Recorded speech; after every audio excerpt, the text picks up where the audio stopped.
BJP की पहली list जारी होने के साथ ही सबसे ज्यादा चर्चाओं में जो नाम रहा है वो है सियासी गलियारों में मामा के नाम से मशहूर शिवराज सिंह चौहान का नाम, जिन्हें भारतीय जनता पार्टी ने विदिशा लोकसभा सीट से चुनावी मैदान में उतारा है, जो हाई प्रोफाइल सीटों में तो शुमार है ही, साथ ही बीजेपी का अभेद्य किला भी माना जाता है। 1989 से बीजेपी ने विदिशा को अपना गढ़ बनाया, जहां से अटल बिहारी वाजपेयी से लेकर सुषमा स्वराज तक जीतकर संसद पहुंचे हैं।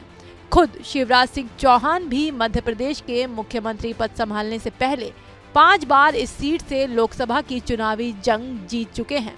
वर्तमान में भी इस सीट पर कमल ही खिला है। चलिए एक नजर डालते हैं विदिशा के राजनीतिक इतिहास पर और समझते हैं कैसे विदिशा कांग्रेस के लिए बड़ी चुनौती रहने वाली है। 1967 में विदिशा में हुए पहले चुनाव में भारतीय जनसंघ के पंडित शिव शर्मा जीते। फिर 1971 में भारतीय जनसंघ के ही रामनाथ गोयनका सांसद चुने गए। 1977 में राघव जी की जीत से भारतीय जनसंघ ने हैट्रिक लगाई। हालांकि 1980 में प्रताप भानु शर्मा ने पहली बार कांग्रेस को जीत दिलाई। फिर 1984 में दोबारा प्रताप भानु शर्मा ने हाथ का परचम लहराया, लेकिन 1989 में बीजेपी के राघव जी ने ऐसा कमल खिलाया जो अब तक जारी है। 1991 में पूर्व प्रधानमंत्री अटल बिहारी वाजपेयी जीते, लेकिन लखनऊ के लिए विदिशा को त्यागा और शिवराज को ये सीट सौंप दी। अटल की सिफारिश से 1991 में हुए उपचुनाव में पहली बार शिवराज सिंह चौहान जीतकर सांसद बने और 1996, 1998, 1999 और 2004 में भी जीतकर शिवराज सिंह चौहान लगातार 5 बार सांसद चुने गए। 2005 में एमपी के मुख्यमंत्री बनने के बाद 2006 के उपचुनाव में फिर बीजेपी के रामपाल सिंह जीते।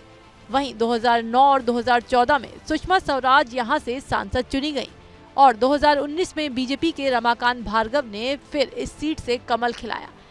यानी 1989 से लोकसभा चुनाव हो या उपचुनाव, हर बार बीजेपी ने अपना दबदबा दिखाया है।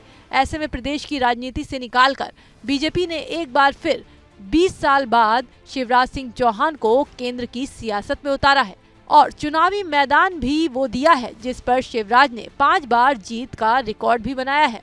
ऐसे में कांग्रेस किस पर दांव खेलती है और कैसे सीट को साधने की रणनीति बनाती है, ये देखना काफी दिलचस्प होगा।